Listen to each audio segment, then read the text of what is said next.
In 2019, ilang taon na yung nakalipas, 6, I joined a cross-country mountain bike race.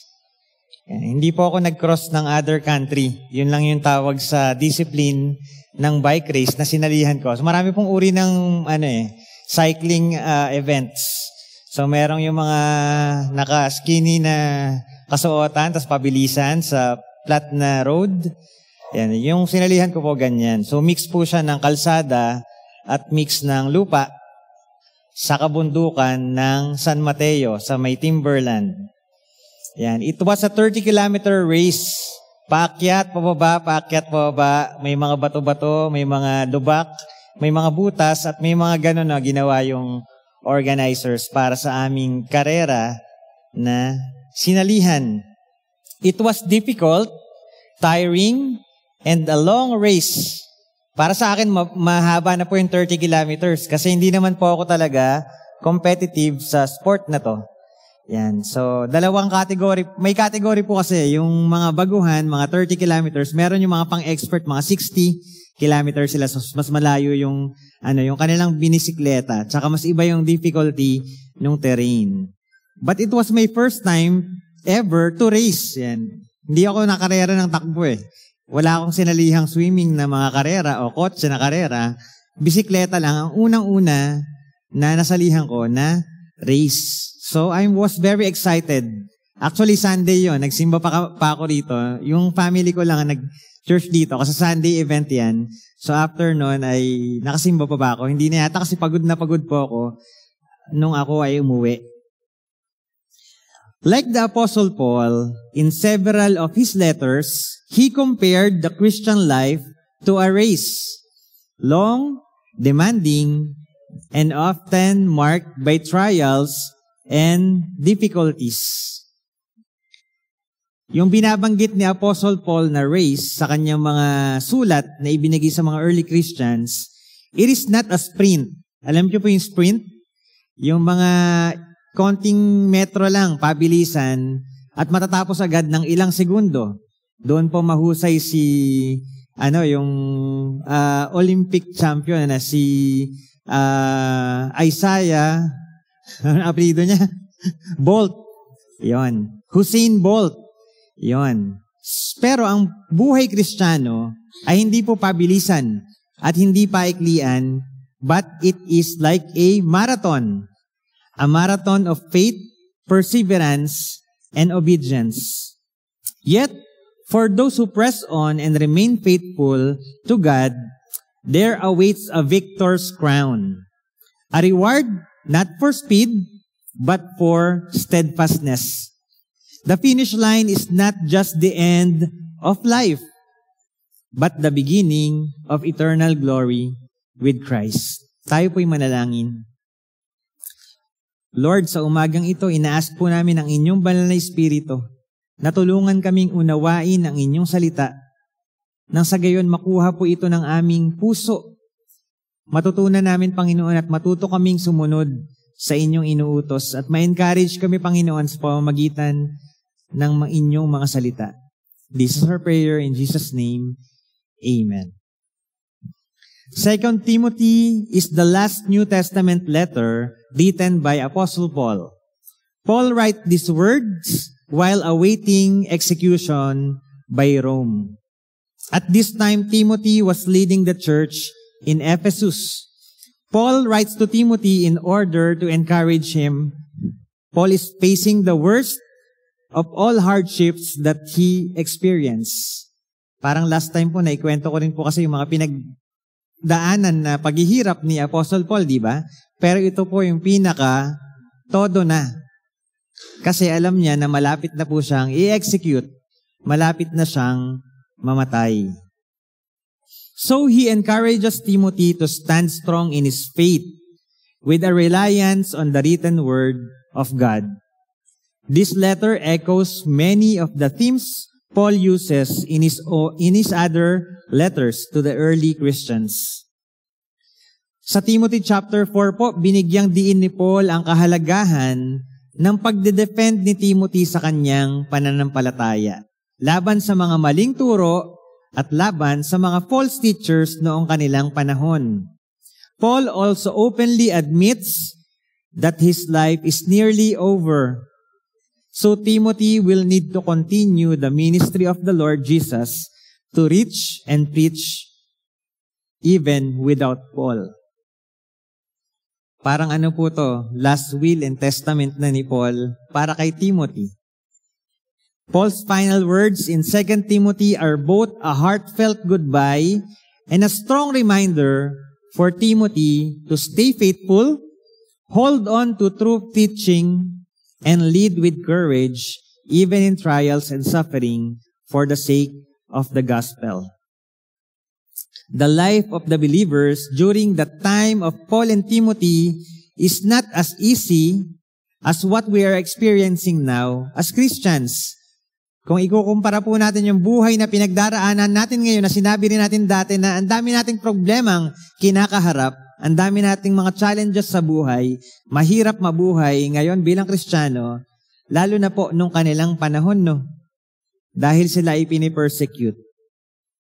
But, thriving and growing in our faith, it means sacrifice and deep commitment to Christ, despite the danger and persecutions.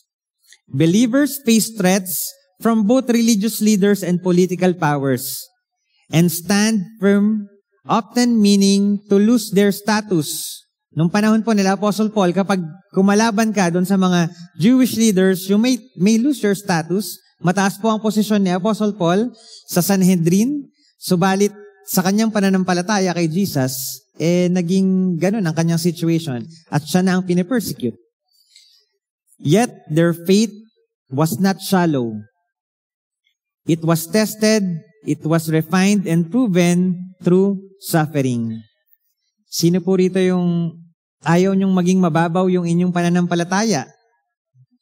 So, kailangan niyo po mag-prepare for more testing, for more refining, and for more sufferings nang lumalim po yung ating pananampalataya sa ating Panginoong Hesus. Paul's word to Timothy were not just encouragement. They were a call to endure, to remain faithful, and to live with eternity in mind. Iba man po ang mga kinakaharap nating pagsubok sa panahon ngayon, hindi man po tulad ni Paul and Timothy na nalalagay sa peligro ang kanilang buhay dahil sa pananampalataya nila kay Jesus, the same pa rin po ang ating calling. Ang pagsunod kay Jesus ng may tapang paninindigan at pusong tapat na naglilingkod para sa kanyang kadakilaan. May our study today help us contemplate how we live each day, thriving and growing in spirit and in truth. As we look ahead, may we hold on to the hope that one day we will be with God forever. To finish well, let's keep walking in faith, trusting that our journey leads to His presence where there is joy, peace, and life eternal through our Lord and Savior, Jesus Christ. For I am already being poured out like a drink offering, and the time of my departure is near. The drink offering, also known as libation, is a significant element in the sacrificial system of ancient Israel as outlined in the Old Testament. It is a liquid offering, typically consisting of wine that is poured out in conjunction with other sacrifices such as burnt offerings and grain offerings. The drink offering symbolizes the dedication and consecration of the worshiper to God, representing a complete pouring out of oneself in devotion and service. These words from Apostle Paul signifies his deep commitment to Christ and his readiness to offer his body not just as a living sacrifice, but literally to sacrifice his own life to advance the kingdom of God. So alam po natin yung Bible verse no, na we offer our bodies as living sacrifice. But Apostle Paul, he is prepared to give his life to advance the kingdom of God. Sinasabi po niya sa katagan na ito na, ino-offer ko na yung sarili ko para sa Panginoon. Dito na ako magwawakas, Timothy. Ipagpatuloy mo ang ministeryo na ginagawa mo kung nasaan ka man. At ako ay yayao na, kapiling ng Ama. That drink offering, it is an integral part of the sacrificial system. It reflects the depth of commitment and devotion expected of God's people. It serves as a powerful symbol of the worshipper's total surrender and the joy found in serving the Lord. Sabi po sa isang Bible commentary, through the lens of the New Testament, it gains further significance as a precursor to the sacrificial love demonstrated by Christ and the call for believers to live lives poured out in service to God and others. Jesus Christ poured out His life for us so we can experience eternal life. And we as believers must pour out our service for God. Paul, while writing this letter to Timothy, knows that the end is near for him. Marami din naman pong pagkakataon na nakaiwas si Apostol Pablo sa kamatayan. Hindi naman po niya inihain yung sarili na sabihin niya, sige, from day one na nakilala niya si Jesus, okay na, patayin niyo na ako. Hindi naman po ganon. So hindi po tayo ni-encourage na Apostle Paul na ganon din, no? Na porket Christian ka at willing kang mamatay para sa Panginoon, ibabalandra mo na yung katawan mo para patayin ka ng kung sino mang gustong pumatay sa mga Kristiyano. Hindi po ganon. Today, there are still, pero ang katotohanan po, may mga missionary po na nasa mga close country, mga communist country, na hindi nga talaga sila makakapag-worship ng katulad natin, hindi katulad ng mga pastor dito sa Pilipinas na makakapag-preach ng gospel, even sa kalsada, nagagawa po natin yon. So, realidad din naman po yon. May mga bansa at may mga tao talaga na sinasakripisyo yung buhay nila dahil maaari na yun na yung last time na sila po ay makakapag-preach ng gospel, last time na makakasing ng mga worship songs, or last time nilang makakapagbasa ng Biblia. Yet, these people, they continue to be bold, to trust God, that the message of Jesus Christ is worth every sacrifice. No, na kahit po pumanaw sila for the sake of the gospel, okay lang yon dahil naibahagi nila ang salita ng Diyos, isang buhay kapalit ng maraming kaluluwa na pupunta sa Panginoon. Pero praise God po dahil yung ating mga missionaries, especially yung ating mga sinusuportahan dito sa FBC, hindi hinahayaang mabitay or mamatay or makulong. Hindi ko po alam sa history ng FBC kung may nakulong na po ba tayong supported missionary. Pero siguro wala pang namatay, wala namang nakuwento sa akin. Maaari merong mga minamanmanan ng mga police or ng mga otoridad doon sa bansang kanilang pinupuntahan, pero wala pong grabing nagaganap sa kanila. That is the grace of God. Pinoprotektahan po sila ng Panginoon at patuloy po silang nakakapaglingkod sa kanilang gawain. Samantalang dito sa Pilipinas, na malaya tayong gawin ang lahat ng ating pwedeng gawin para mag-evangelize, mag-share ng gospel, mag-invite ng ating mga kaibigan para dalhin sa simbahan at ipakilala si Jesus sa kanila. Sometimes, nane-neglect po natin yon na gawin while we are free to do that. Like the Apostle Paul, some missionaries never returned home. Ang reality, may hindi po nakauwi. Merong mga namatay doon sa hindi nila lupang sinilangan. They laid down their lives in foreign lands, remaining faithful to their calling until the end. Courageously, they faced death, not with fear, but with the hope of finally meeting the Master they had long served. So si Apostle Paul po, siya po ay missionary. Si Paul na sinilang sa Tarsus, mamamatay siya sa banyagang lupa dahil sa kanyang debosyon sa paglilingkod sa Panginoon. At ready po siya na harapin ang mga bagay na yon. Hindi niya i-denounce ang kanyang pananampalataya kay Hesukristo. We, as followers of Jesus, we too are called to walk a path of total surrender to the will of God. Kung tatawagin ka ng Panginoon in the future or even now, na magmisyon sa isang lugar na sarado at hindi tanggap ang pagiging Kristiyano, are you willing to go to the ends of the world? O kinakanta mo lang yon, yung Jesus, I believe in you, and I will go to the ends of the earth ba o world? World with you. Pero nung sinabi ni Lord na, o sige, mag-missionary ka sa China. Ay Lord, wag na po, maganda po yung trabaho ko rito sa Pilipinas. Hindi na lang po. In one way or another, each of us will face moments where our faith will be tested and our convictions o yung ating mga prinsipyo sa buhay will be challenged. Bawat araw po, sina-challenge tayo ng mundo sa ating paninindigan, sa ating pagsunod, sa ating pananampalataya sa Panginoon. Kapag nababasa natin yung mga balita, at naririnig natin yung mga korupsyon, mga karumal-dumal na krimen, ano po ang naging effect nun sa iyo? Nagagalit ka ba at inilalabas mo ang iyong anger sa social media?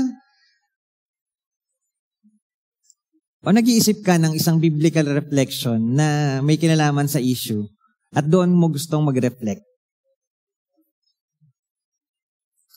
But that is the Christian life. Sometimes may mga prinsipyong hindi po tayo agree. So we want to refute that kind of principle. At gusto nating i-pronounce sa buong mundo kung ano yung katotohanan na ating nalalaman. We must be prepared for that kind of journey. Journey na nag-against the flow. Hindi tayo umaayon sa kung ano ang nauuso sa mundo. Each day is an opportunity to pour ourselves out in service, in love, and in obedience to God. The end is not something to fear, but something to prepare with for hope. Knowing that the race we run is not in vain.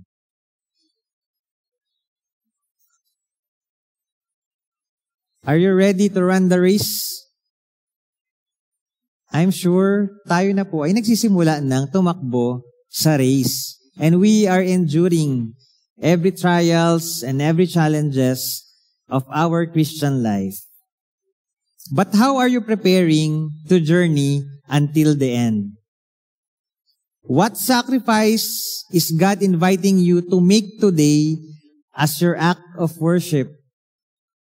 In what ways can your life be poured out in love, service, and faithfulness?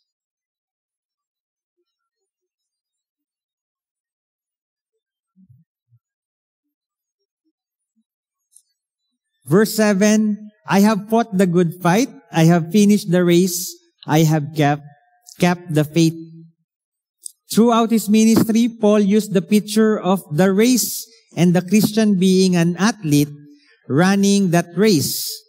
Now he knew his race was just about to finish.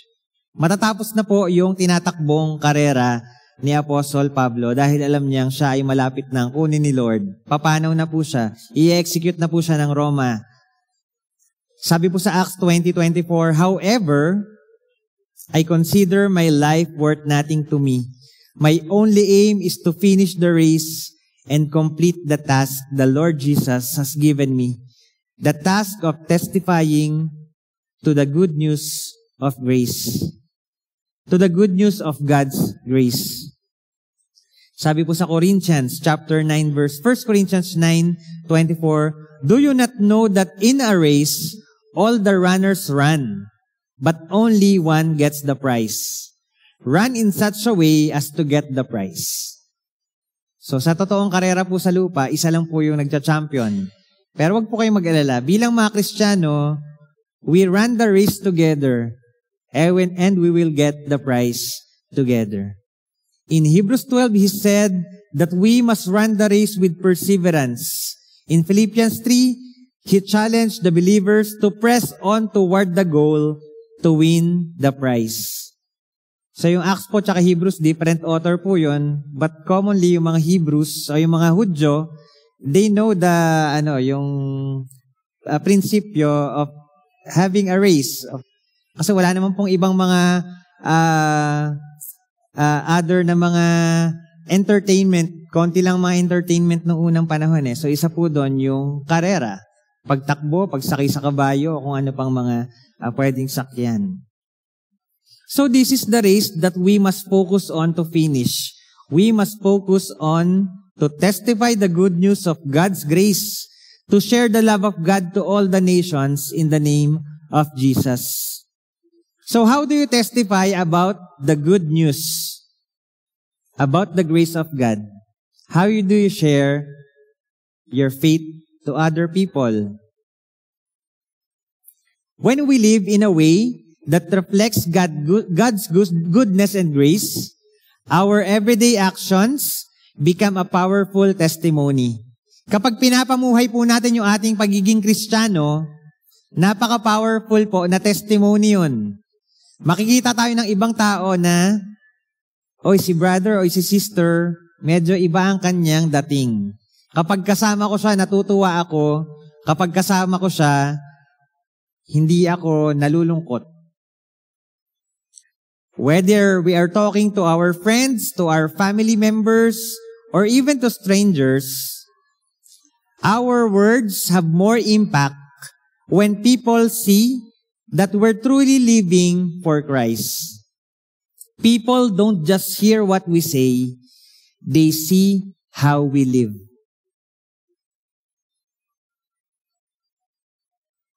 So hindi ko po sinasabing wag na tayong mag-share ng gospel by speaking.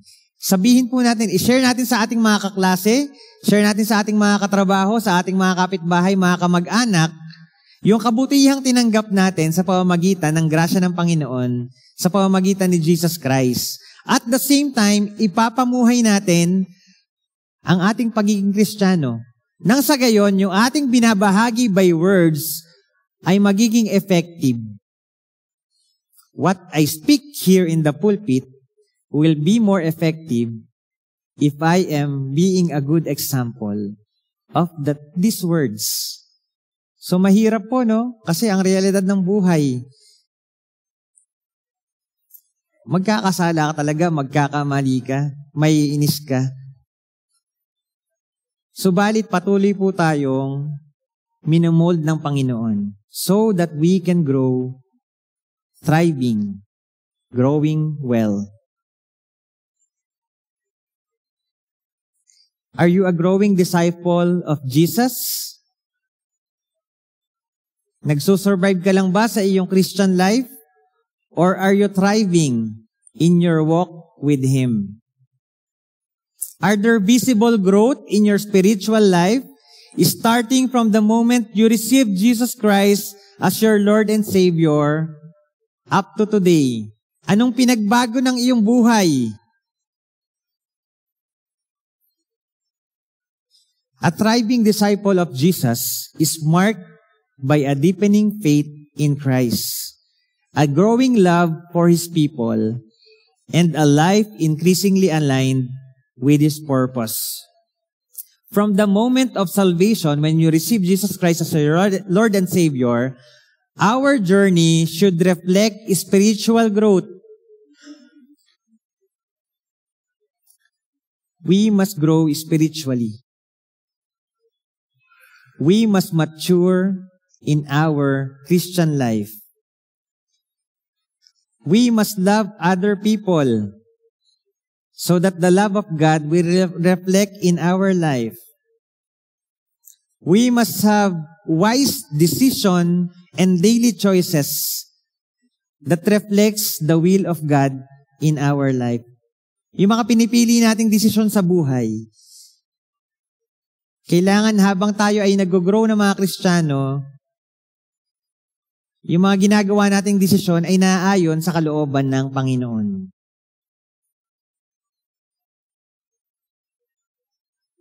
How are you growing as a Christian?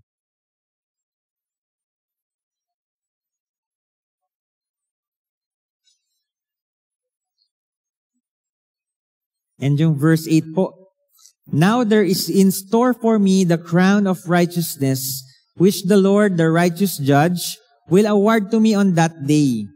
And not only to me, but also to all who have longed for His appearing. There are two main words for the crown in the New Testament. One refers to a royal crown, yung corona po na ginagawad sa hari. And the other, to the victor's crown, yung corona na iginagawad sa nanalo sa patimpalak. Here, Paul referred to the victor's crown, yung sinasabi niya ritong crown of righteousness. The crown that was essentially a trophy, recognizing that one had completed according to the rules and had won the victory. So sa Greek po, na translation, Stephanos, it means the crown of victory. Bago po naging believer si Apostle Paul, isa po siya sa mga nanguna para persecute ang mga unang Christians. Sino nga po yung first martyr of Christianity? Sa mga magaling mag-Bible quiz? Si Stephen. But now, at the end of his life, he was ready to receive a crown. Si Apostle Paul. As Stephanos, he will receive as Stephanos a crown of victory. It is likely that he remembered the name of the first martyr who died at his own hands. Stephanos or Stephen. Niremind siya ng Panginoon, grabe. The first martyr, Stephen, si Apostle Paul nanguna sa pag-stone to death kay Stephen. And then now, he is telling this to kay Timothy na babalik sa kanya yung Stephen or Stephanos. Subalit, iba na, corona. Paul, who once opposed the gospel and helped take the lives of the believers of Jesus, now embraces the cross, ready to surrender his own life for the cause of Christ. Apostle Paul knew that he would receive a crown, a reward for being a faithful servant of the Lord. A crown of righteousness, not earned by merit, but granted by grace to those who long for His appearing. Paul's confidence was not in his own strength, but in the righteous judge who sees and rewards every act of faith. His life once marked by persecution, but now poured out in passionate devotion to the gospel. In the end, the crown of righteousness is not simply a reward. It is a radiant testimony of grace. Paul, once a persecutor, became a preacher. Once a destroyer of lives, now a disciple, willing to lay his own life. His confidence in receiving the crown of righteousness was not based on flawless performance. He's not a perfect person. Marami siyang kamalian pa rin na nagawa sa buhay. But on a deep longing for Christ and a life faithfully poured out in obedience. This same crown is promised to all who live with that same longing for His presence, His return, and His glory. Do you long for the presence of God? Do you long for His return? Do you long to be in His glory? The Christian journey is not about perfection, but perseverance. It is not about applause, but allegiance. So let us run our race with endurance, not just to receive a crown, but to reflect the one who owns the crown. May our lives radiate the righteousness of Christ, and may we finish well, not for recognition, but for the joy of seeing our salvation, the joy of seeing our Savior face to face. DNF. Alam niyo po yung DNF?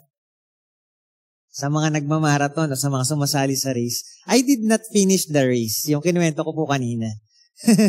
Ang hirap po. Kasi merong cut-off, may cut-off time. 1 hour lang dapat, tapos mo na yung 30 kilometers. Nakabalik ako sa finish line, tapos na yung oras, cut-off na. So DNF ako, na pinupulikat po yung 2 kong binti. Pagod na pagod, at kasama yung panghihinayang na hindi ako makakapag-uwi ng finisher's medal na binayaran ko rin naman sa registration. Pero, meron pa akong isang race na kasalukuyang nilalaban. At ayon ang race ng buhay. So, ibang uring race po yun. At sama-sama po tayo sa dulo. Magkikita-kita sa ating wakas dito sa lupa, kapiling ng ating Panginoong nasa langit. Philippians chapter 3, 12 to 14, not that I have already obtained all this or have already arrived at my goal, but I press on to take hold of that for which Christ Jesus took hold of me.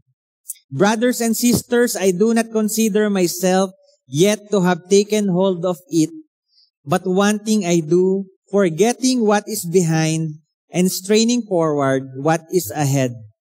I press on toward the goal to win the prize for which God has called me heavenward in Christ Jesus.